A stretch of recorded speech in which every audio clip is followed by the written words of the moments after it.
Hello everyone, and welcome to this week's Craft Beer Pairing. My name is Carol O'Connor, co-host of the Chef's Table series.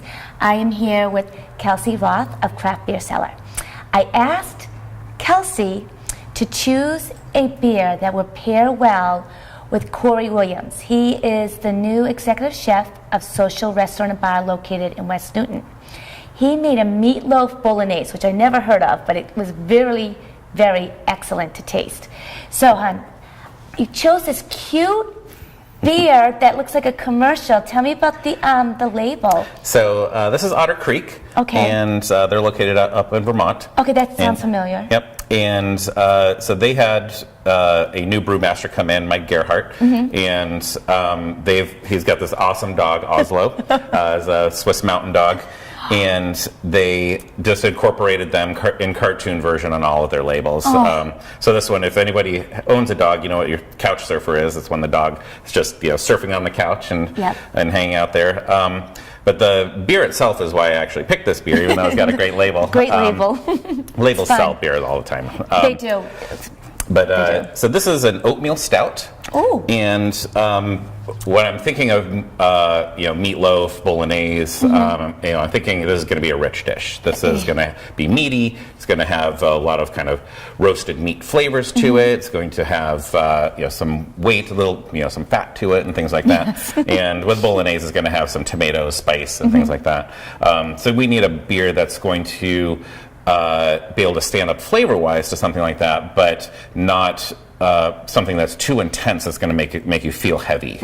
So we want something that's fairly light, refreshing, but still has a lot of good flavor. And this beer is relatively low in alcohol as well. It's only about 5.5, I think, 5.4%.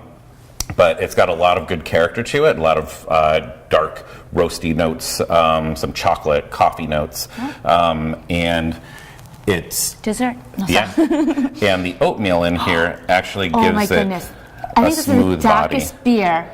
That's darker than a Guinness. Yeah, that's dark chocolate. Yeah, and you can even see the head on this is even brown. Yeah. So there's a lot of roasted malts in here. And if you smell it, malt.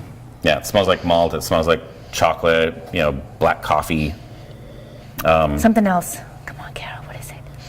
All right, I'm just going to throw it out. Bacon? Yeah, absolutely. Yeah. I know it. Yeah, a little bit of smoky character. Yeah, that's it, the smoky character, yes. Yeah, and that's just all from the malt. There's no actual smoke in here or anything like that. Right. But if you taste it, it's actually, it's not a heavy beer at all. Ooh.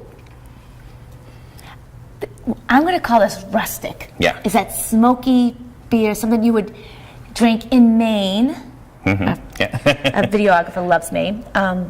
Ooh. You know what? I agree with you. This would go very well with that bolognese. And kind of break it up. Yeah. Right, that heaviness and the bitterness in this, because it has that kind of coffee bitterness, the dark chocolate bitterness to it.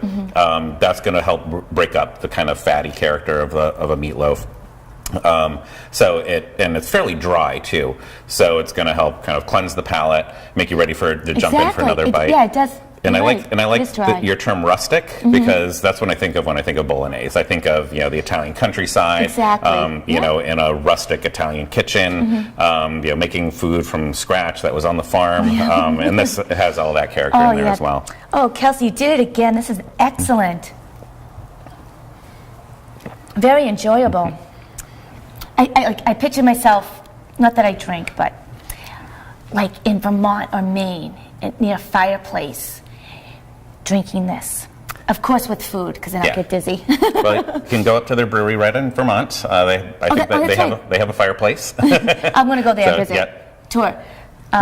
Travel tour, that'd be fun. Yeah, Kelsey, thank you. This is excellent. Thank you. Love it. So everyone, this has been this week's Craft Beer Pairing. I'm Carol O'Connor, co-host of the Chef's Table series. And I'm Kelsey Roth with Craft Beer Cellar, and we're a proud supporter of the Chef's Table Foundation.